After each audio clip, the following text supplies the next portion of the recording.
बुची बोल दे बाबी बोलता अरे शादी से भइल की बाहर हुआरा जोड़ा कमर लइलू के कर हमारा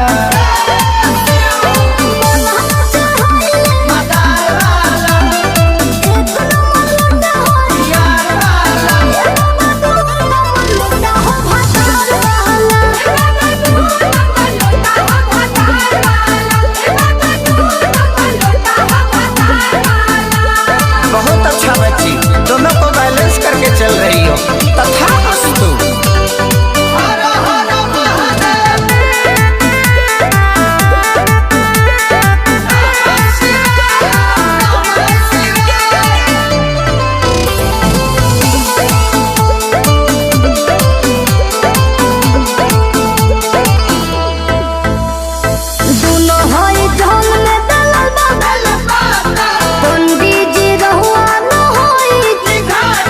संकल्प कर बुका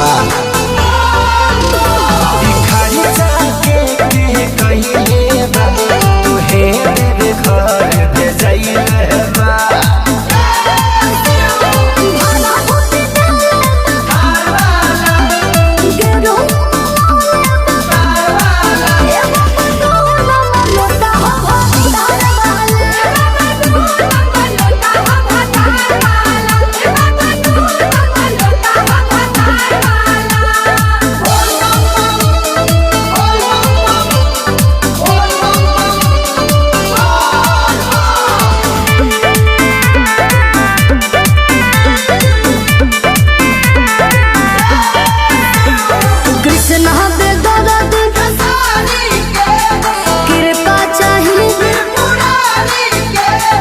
पंकज ये कर जीएसटी भरो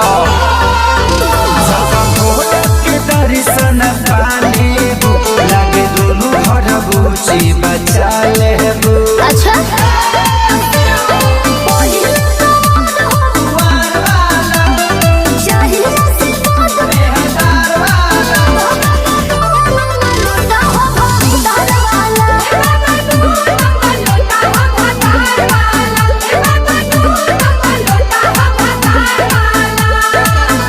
हाथ केहू न पकड़ी दोनों जगह से सुहागन रह।